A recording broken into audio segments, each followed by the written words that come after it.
Welcome to the Free Library of Philadelphia. I'm Andy Cahan, Director of Author Events, and I am pleased to introduce our guests. Playwright and Professor William Dicanzio teaches in the Pennoni Honors College of Drexel University.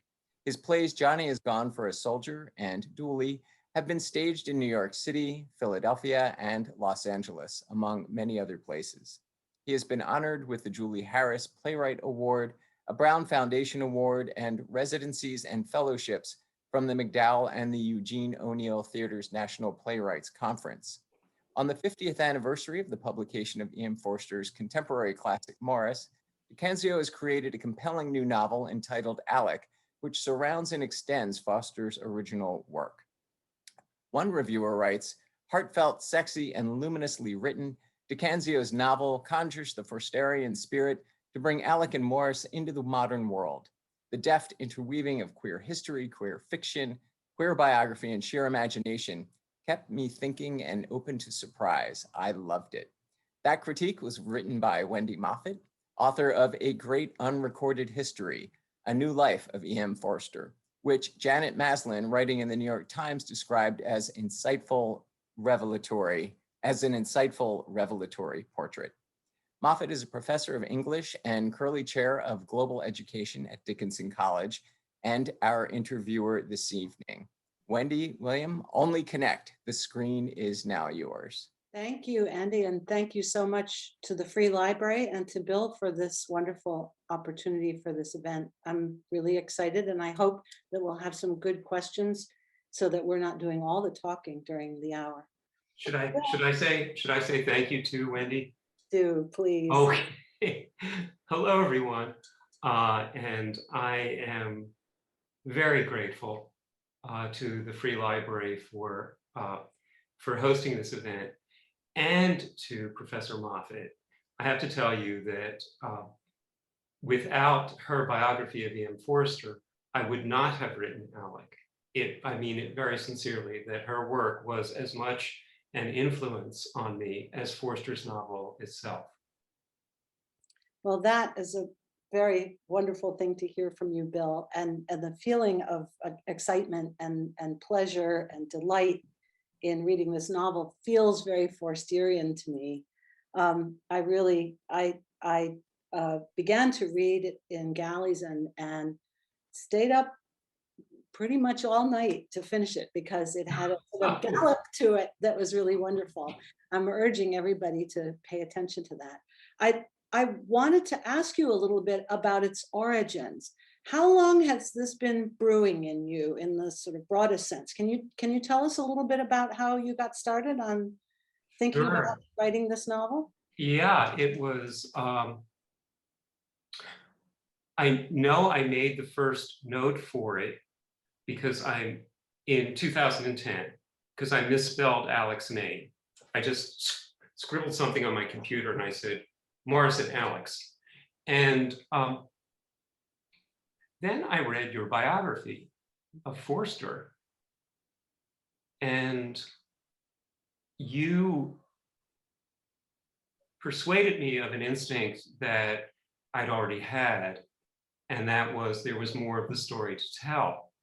And when you reminded us of Forster's own notes to the novel and his attempt to write an epilogue and to imagine the happily ever after that he was determined to have for Maurice and Alec, I realized there was more of the story to tell. And also there's that very poignant observation of his that Forster's novel ends in 1913.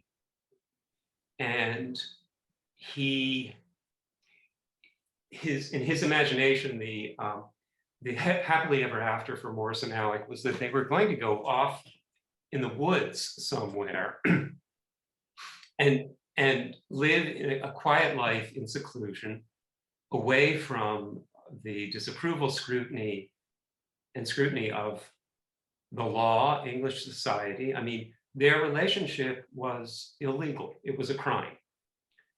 And then the war happened. And the Great War, for us, the Great War was upstaged in our educations by the Second World War. I mean, just completely overwhelmed by it. Even to the revision of the name, that, you know, the Great War, which was the war to end all wars, became World War I. So, and then there was the sequel, World War II. But I really think that it was the formative trauma of our era. I think it's Gertrude Stein who said that the United States was the first country to enter the 20th century because the Civil War, in the Civil War, Sherman used total war, which would not be used in Europe until the Great War. And somehow these horrible catastrophes are what are propelling our recent history. And by that, I mean, you know, the last 200 years. Well, if you talk to people at the War College in Carlisle, they don't really make much of a distinction between the First and Second World War in a sort of geopolitical sense, because I think it's all the same thing.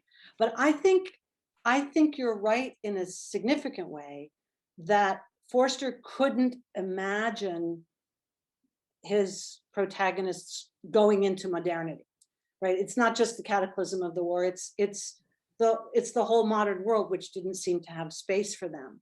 We know that story. We know, you and I know Maurice, and we're talking about that. I'm wondering if you think that your readers need to know that novel in order to enjoy yours. No. Okay. No, the short answer is no, I'm not. You know, that's an assignment you don't have to take on yourself. You don't need to read Maurice to enjoy Alec.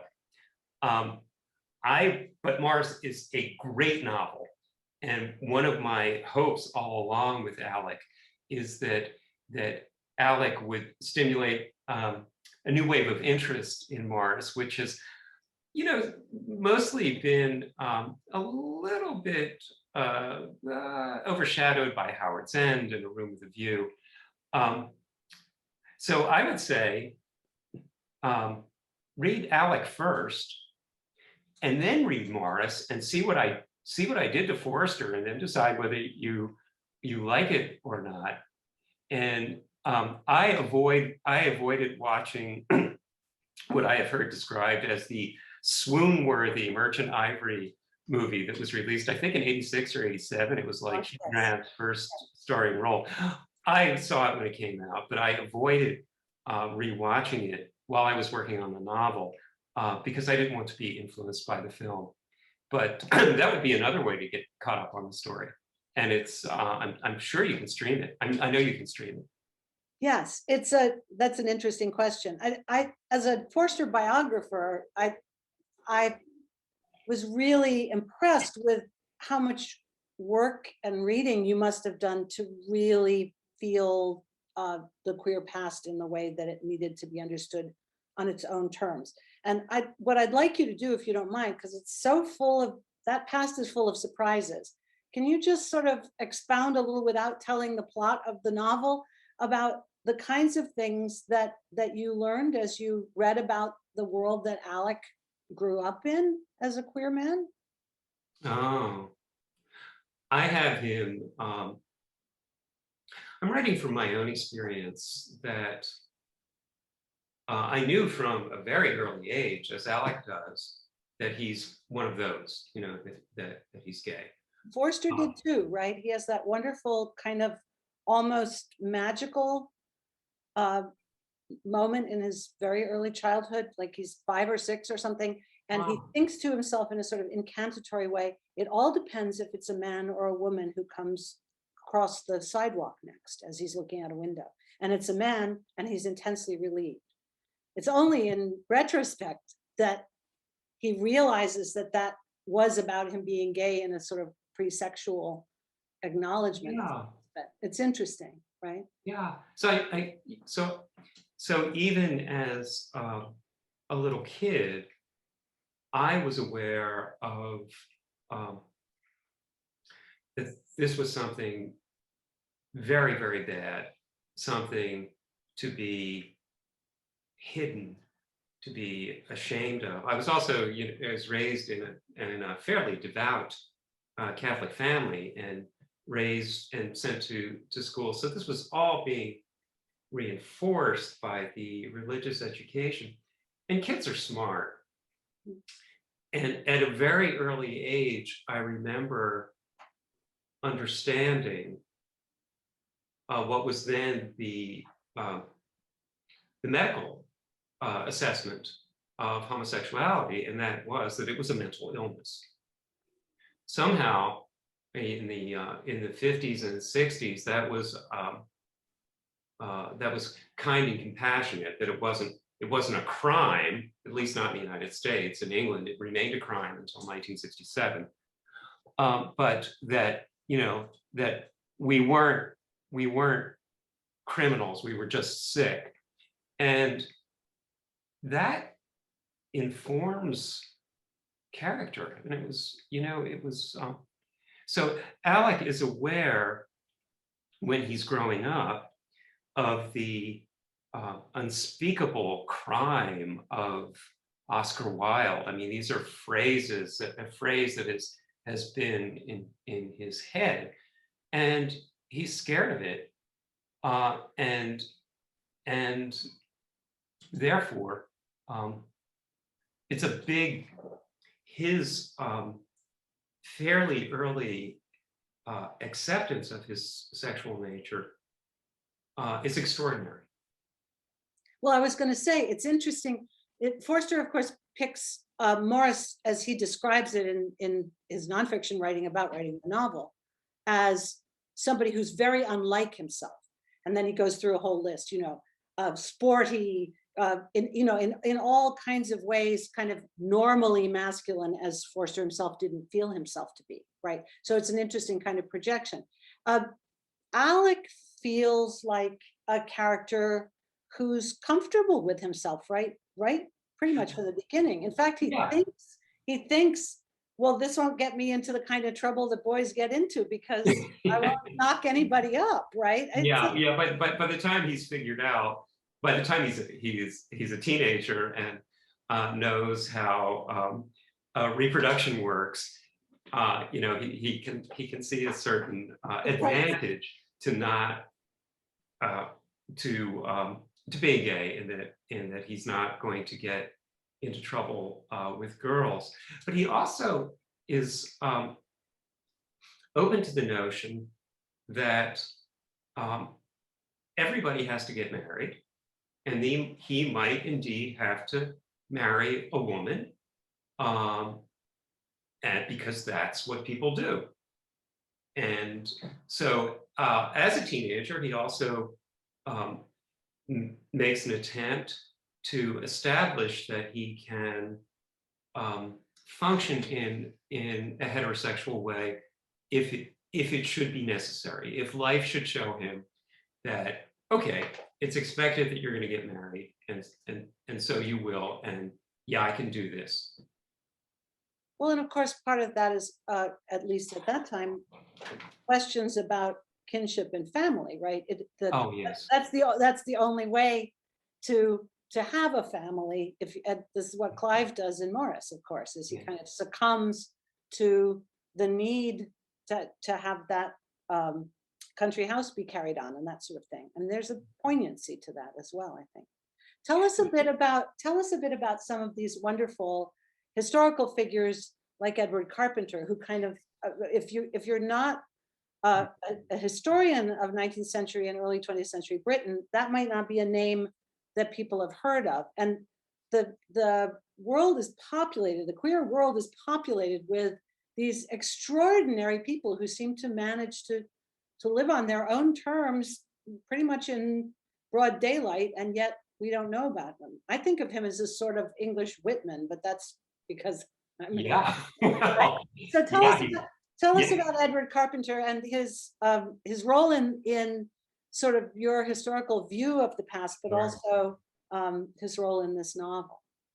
Well, he appears as a character in Alec. He and his life partner, George Merrill, they're the kind of wisdom figures in the novel. They are much older than Alec and Maurice. When we meet Carpenter, he is 70. Merrill was considerably younger. He was in his mid-40s. There was, more than 20 years between the two men. But they lived in near Sheffield in the country, fairly, openly, and they didn't hide anything from anyone. Carpenter is a name that we all should know, Edward Carpenter, because genealogy, especially for gay people, our genealogy tends to be carried on through relationships rather than family. And Forster knew him, Carpenter knew Whitman, and you can trace this kind of family tree. He was a wonderful man. He had actually been, he came from a well-to-do family, went to Cambridge, like Forster, was ordained clergy in the Church of England and served as a curate for a little while, and then finally renounced his ordination and the Church of England because of its teachings about homosexuality. And Carpenter was an uninhibited thinker. He believed that because this was part of his nature, his sexual orientation, nothing he had sought, nothing that he preferred, that it was part of nature and therefore must be good because it's part of God's creation. And that was the way he lived his life. This probably accounts for him also gardening in the nude, which is like Adam. Yeah, it's a particularly English kind of version of that eccentricity. I believe he did wear sandals, which he made himself. Yes, but you have to draw a line somewhere. You don't want to step on something sharp, right? I do love this sort of image, and that's he was the father of Maurice. At least that's what Forster said, right? That Forster describes going to see Carpenter as a pilgrimage, which is for a non-believing, lapsed Church of England, Anglican. He to use that word is it's made Carpenter into a kind of secular saint, right? That's an important thing. And so, if Merrill was, if Carpenter was the secular saint, his partner George Merrill was sort of the secular eros, or I don't know, maybe a little bit of a satyr, but he. I'm sure I probably read about it in your biography of Forster, where Forster's out with a stroll with him, and Merrill puts his arm around his back and touches him in a way that just, electrifies Forster. I guess he was, their relationship was so important to that of Maurice and Alec was because we Americans are prone to overlook how very important the distinction and separation of social class was in England, that Carpenter came from a well-off family of means. Merrill grew up his father was an alcoholic. He was one of many, many children. They had no money. He went to work at an early age. And so in his household, the idea of Victorian morality, Victorian patriarchy was turned upside down because the kids were taking care of dad and the mother was overwhelmed with trying to feed the kids. It's Dickensian almost. It's got this kind of overwhelming sense of the sort of undertow of poverty. That gap between sort of respectable middle to upper middle class and working class or even poorer obtains in your novel too, right? I mean, Yes. isn't that the tug of war between Maurice and Alec in some ways? Yeah, they've both been, Maurice is the victim of his own elite education. I mean, he has really been raised to believe himself to be superior to the lower classes, and Alec, on his hand, just despises them all for their ignorance and pretenses. But it plays out in my novel in a really poignant way because of the difference in social class, even though they, this is a little bit of a spoiler, but not too much. Even though they hope to serve together when they enlist for the war, they're thwarted in that. It's absolutely impossible because Maurice is tapped for officer training, and Alec is, and the conventions at the time they couldn't even write to each other.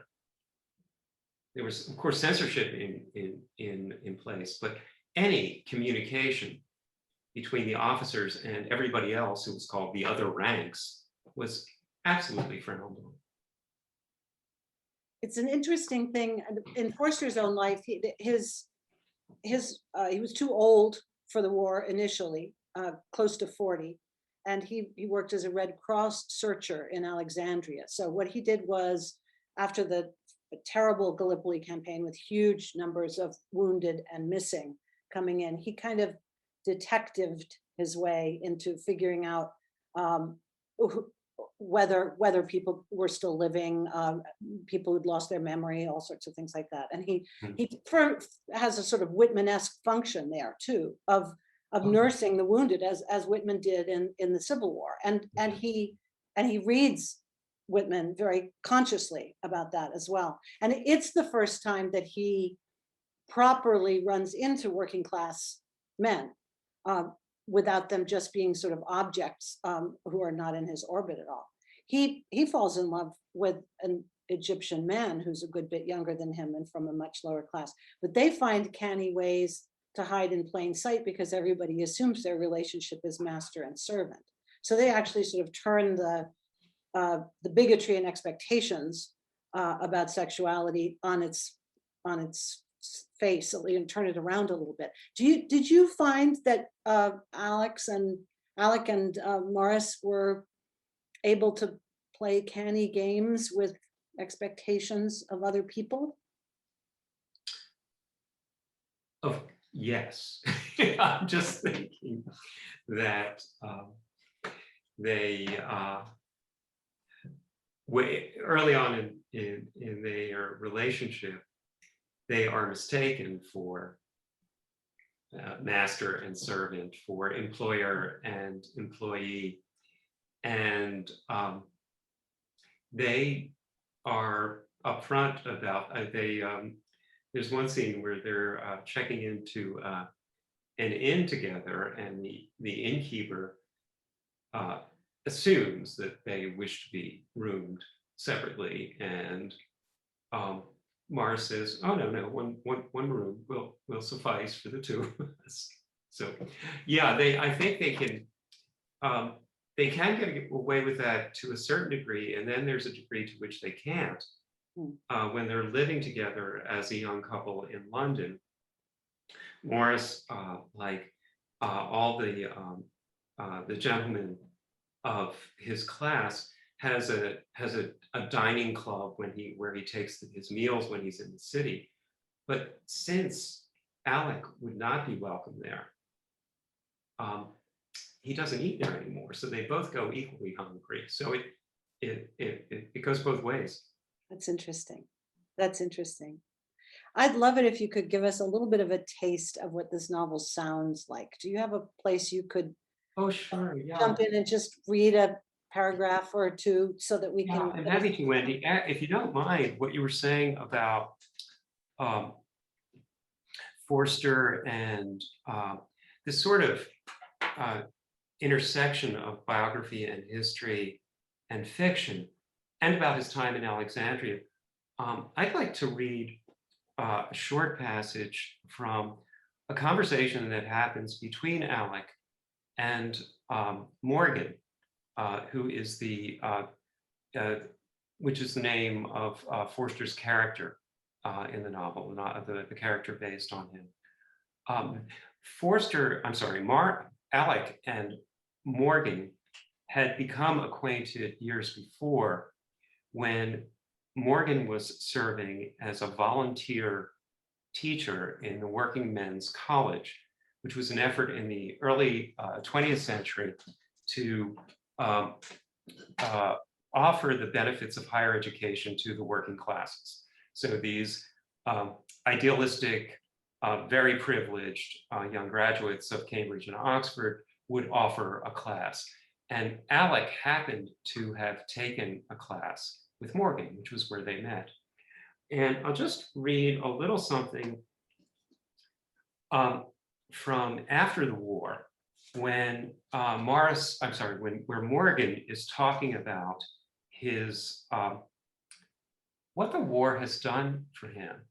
And he talks about the relationship, the biographical relationship that Forster had with the Egyptian man whom he met in Alexandria. So here we are. This is a late night scene between, it's just Morgan with his former student, Alec, and they're having a private conversation.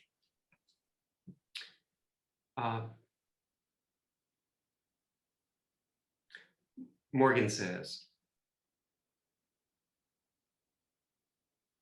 "The war has forced memories on me, as it has on you and Maurice, of things I wished I'd never seen, things I wished I'd never even heard about. Shattered my beliefs.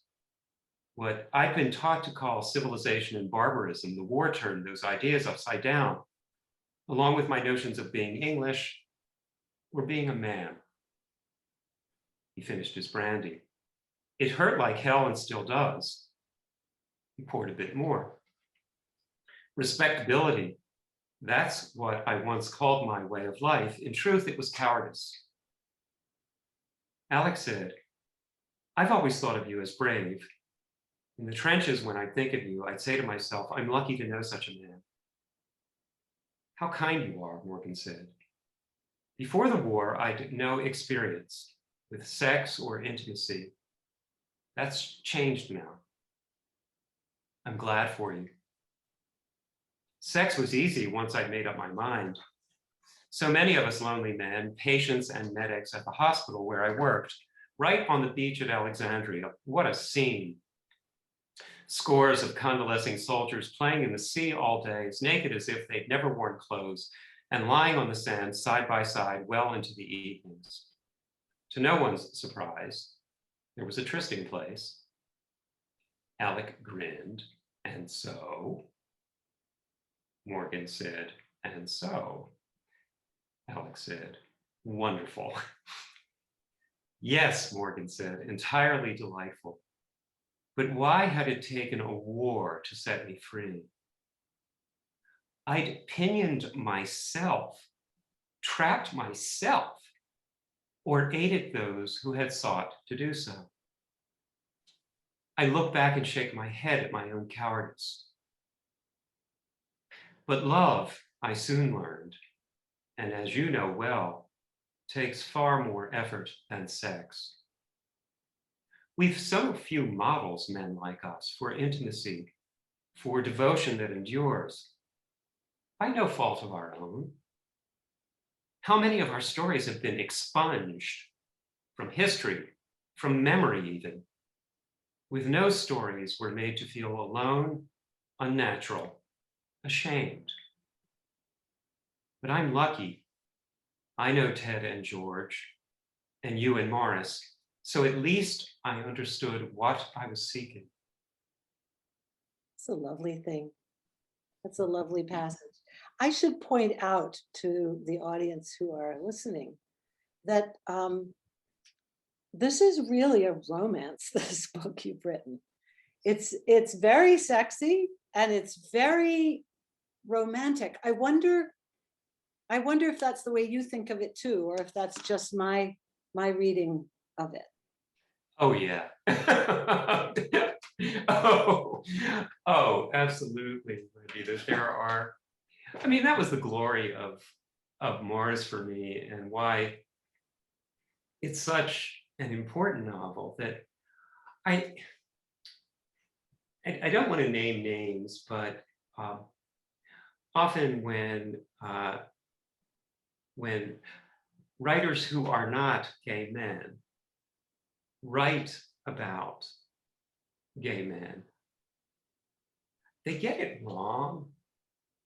They get, I mean, in the most concrete way, they get the sex wrong. I mean, it strikes me that they are writing about the relationship between men as if it were a heterosexual relationship, and not often not very pleasant. But even a writer whom I so admire, Mary Renaud, who's best known for those beautiful those gorgeous historical novels like The Persian Boy. My favorite of her novels is not historical. It dates from the period of the Second World War, just after. It's called The Charioteer. It's a beautiful novel about veterans who have returned from the war, gay men who meet. And it is a wonderfully romantic novel in the sense that it's not about this sort of, crude presentation of something that is objectified, but she can only go so far when it comes to the sexual actualization of the relationship between her heroes. She just steps back. There's nothing. So she's very good about the emotion, but she can't she can't culminate the relationship sexually, because it's not in her realm of experience. That's really interesting. That Forster found himself in a fascinating vice during a period of his life. He fell in love after the Egyptian man died young. He fell in love with a policeman, and the policeman was married, and the policeman was definitely bisexual. I have it on very good authority all around. And I believe you. And yet loved, really loved his wife and really loved Forster as well, and had an active sexual relationship with both of them. And it was a very, Forster describes what he wants in this intimacy as being almost like a marriage. He says this about him and Bob. And of course, there's also a sort of cadre of men who have been in the First World War, Isherwood and Auden among them, who are his friends, for whom that kind of idea is a huge sellout of the kind of routine misogyny and multiple partners that they imagine is the true freedom of being queer, right? So he gets sort of caught between neither really being straight nor really being queer enough for some of these younger men. A lot of them come around on his sort of prophetic qualities of the range of what intimacy could be. He wasn't really very judgy, but it's an interesting question. I want to just ask you one more thing, because this feels so cinematic. And you're a playwright. This is your first novel. I think that's such an interesting thing to choose this form after writing plays. Do you imagine this, see this as a could it be a play? Could it be a movie? Could it be in another form, this love story? I don't believe it can be a play because a play requires a great compression of time and place. I'm thinking of just to give a favorite example, West Side Story, for example, breaks our hearts with the events of a day and a half in a couple of city blocks. Alec takes years and nations, and it's just a big, expansive story that requires a novel. On the other hand, I have always, when I have taught dramatic writing, I have taught that while people think that movies are like plays, actually movies are much more like novels, that the camera is the narrator, and that there is no narrator in a play. So I wrote Alec, imagining it as a film, and a few days after publication, a studio approached us with there is interest in doing a film version of Alec. That's a romantic notion too, Bill. Yeah, I decided that I want Rupert Graves Yeah. to play Alec in the movie. I want him to play Alec's father. Yeah. Oh, there you go. That's very clever. What a heartthrob. Yes, that's very clever. Well, it's time for us to stop talking just to ourselves and to open the doors to some of our audience who have wonderful questions. One that I think is quite interesting is, was it this is for you, Bill, was it an active decision that you make Alec gay rather than bisexual? This aspect of his identity continues to be debated by readers and within the 21st century Maurice fandom. But we know that straight seemingness was part of the appeal of working class men to both Forster and particularly to some of his younger friends like Joe Ackerley. So this is a question about your conception of Alec's conception of his own sexuality, which is obviously tempered by cultural questions too. But that's an amazingly articulate question. Thank you to whoever posted. I decided to make him gay because I could reach into myself and share that with my character. But I also think that it's absolutely true to Alec that in Maurice, he sort of brags to Maurice that, oh, I could get a kid like that, and he snaps his fingers. But in my novel, when Maurice brings that up to him again, about that, he will admit that it was swagger and that it was immature, and that even while he was saying that after he had experienced even the first few days of his love for Maurice, he knew he could not marry a woman.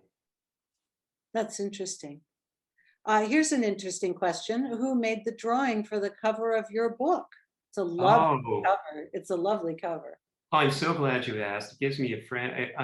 The artist's name is Paul Dusold, Dusold.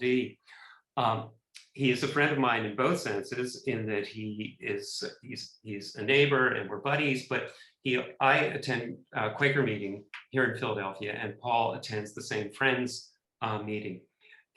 I'm so glad that Farrar, Straus and Giroux chose the portrait that he did, because I was when I approached him, I was really kind of nervous, because I love his work, and he's trained at the Pennsylvania Academy of Fine Arts. He's really proud of the Philadelphia tradition, and he is a professional portraitist. His stuff is gorgeous. Google him; he's wonderful.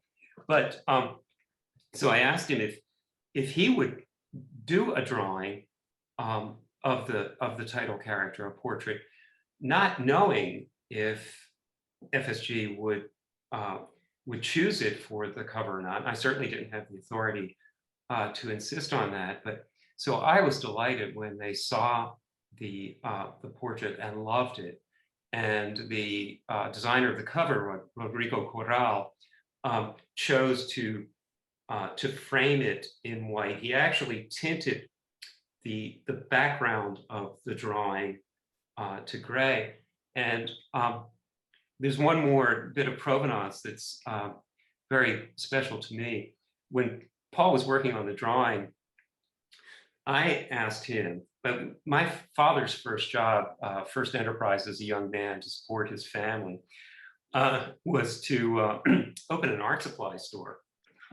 And he, it didn't last for too long, shortly after the Second World War. But so he had some of his stock when he closed the business, he kept, and among it were a couple of folios of drawing paper that were so fine that you could buy it by the sheet.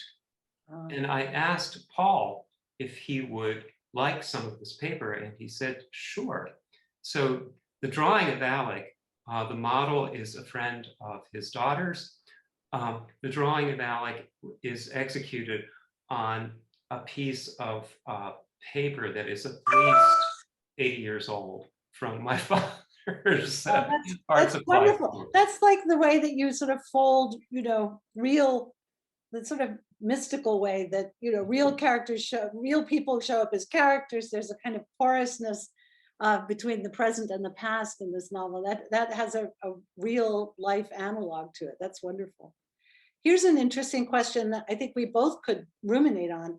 Did the Forster revival in contemporary fiction begin with Zadie Smith's On Beauty, or was it later? It seems lately there's been a recent spate of Forster-inspired books. Any ideas why? I'm thinking also, The Inheritance, a wonderful play on Broadway in which Forster figures as a character. He's cropping up as a character, or his plots are getting sort of built on in beautiful ways. Do you have a thought about why Forster is a man for our time? I would love to hear your answer to that question, Wendy. I can just say that it seems to me that the world is catching up to him. But you are so knowledgeable about his, and you also seem to know a lot about contemporary culture and stuff. So what do you think? Well, I mean, I'm delighted by it, of course, but it's a little bit like the sort of Austen getting picked up again. And I think somebody, actually a little while ago, a student said to me, we were talking about ethics in writing and people being great writers and great people. And she said, you should teach a course on great writers who are great people. And I said, it's kind of a short list. It's probably Forster and Austen, who are two people I teach a fair amount, and Austen could be pretty waspish, but I do think his out of timeness, right? His sense that when he wrote Maurice, that there wasn't a place in the world for it, but he hoped that there might be, right? He dedicates it to a happier year, which is clearly a lot closer to now than it was to the time when he wrote it. So I think there was a quality of his, which I love, which is that he imagined things that he had neither experienced nor seemed possible in the world in which he lived. Things about queer intimacy, things about possibilities. There's a wonderful story. I pieced together some sort of mystifying things. He writes a note to someone, which is, I'm just paraphrasing because I can't remember it exactly, but it's in 1927, and he says, what with being blackmailed on Tuesday and Bow Street on Wednesday, life has been quite a whirl. He's sort of acting like this isn't freaking him out. He actually had sort of gotten caught and blackmailed by a Coldstream guardsman who had turned his random sexual encounter into an opportunity for blackmail, and it was terrifying for him. He felt he was going to be exposed. He thought he might go to prison. But then the next day he goes to Bow Street, where the big Radcliffe Hall case is being heard on being brought up on obscenity. And he testifies as this sort of very mainstream Eminel's Crease about how this is really good literature and you shouldn't censor it. So you can see this sort of shape shifting that's going on there. He's depending on false ideas in the public about his respectability and playing that towards a kind of civil rights for queer fiction. It's very, very complicated. And I think that quality of him, like not really feeling that he lives in the right moment for quite a good bit of his life, makes him a wonderful figure who's sort of both modern or even postmodern, sort of prescient about things, and also his great humanism and toleration, I think makes him somebody interesting to read on matters of sex and gender and race, and lots of his contemporaries feel dated or feel kind of troglodyte, you know, really, really politically wrong. It's hard to read Kipling anymore without convincing, right? So I think that that's my grab. I want to just jump. You said great writers who are great men. This showed me that E.M. Forster was a great man as well as a great writer. I'm holding up Professor Moffat's biography. That is She very did not ask me Here to I am. do this. Okay, I see. But this is a terrific book. It's a terrific book. I everybody. appreciate that very much. What I felt that was it when I was moved to hear you say that you had been thinking about this since 2010, since it takes me about a decade to do things, and it took me a decade to research and write that. Part of the reason was that Forster did have a really interesting will. He said he curated and kept a huge archive of his queer experience, but and it was open to anyone, but he prohibited mechanical reproduction of any sort. So anybody who's been in an archive knows if you can't Xerox it, if you can't take a picture of it, I transcribed 12,000 letters, something like that, right? So it's a very painstaking process, but my kind of romance of the archive was that was meant, he wanted intimacy from the researchers too. If you could have this knowledge, this very, very intimate knowledge of his sexual desire, of his sex life, of his yearning for intimacy, of his pain, but only if you took the time to read it sort of human to human and not, I think that kept it from being a kind of salacious acquisition in his mind, right? So that's my read. But again, you have to justify spending that much time. Here's one we only have time for a few more questions, but I like this one. Bill, did you feel liberated to write sex scenes in this era and not be censored in a way that Forster obviously felt he was? Yes. Yeah, it was kind of fun. I've actually been happy to hear how people are responding to the sex. I mean, this is not too much of a spoiler alert. I mean, Alec is the first part of the novel. Alec is a teenager, and to be true to the character. Say no more. When I was 16, could I think of anything else? Yes. So it was liberating to be able to do that and not worry so much about how it was going to be.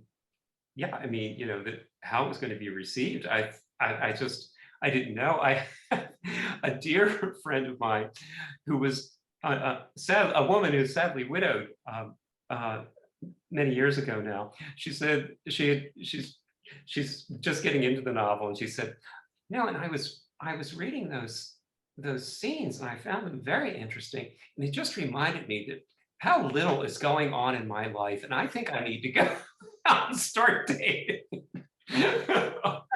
Oh, that's a very yes, a fecund kind of Yeah. inspiration there. That's great. We've got a couple of questions that only you can answer, Bill, about what you're writing now and whether you have any plans to have a sequel after the Oh. ending of this, which I will not reveal.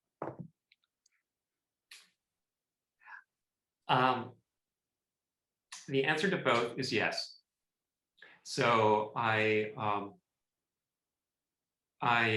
am, my current project is related to Alec, and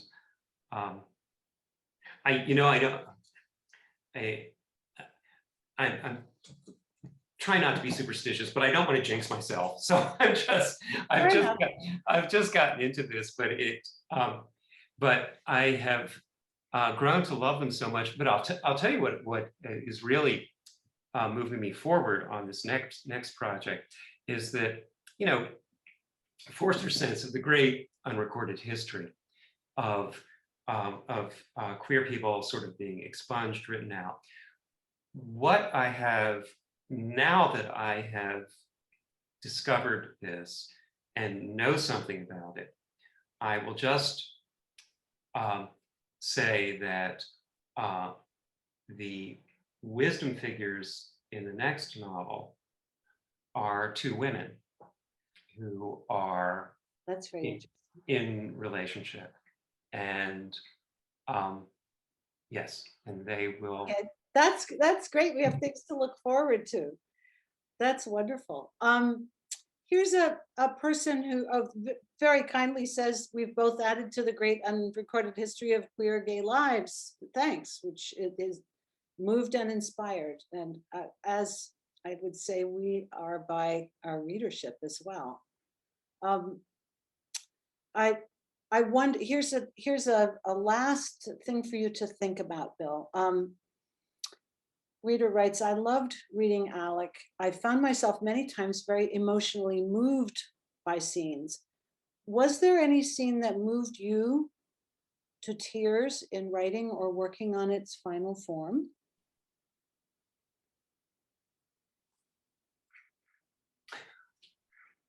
Yes, it is.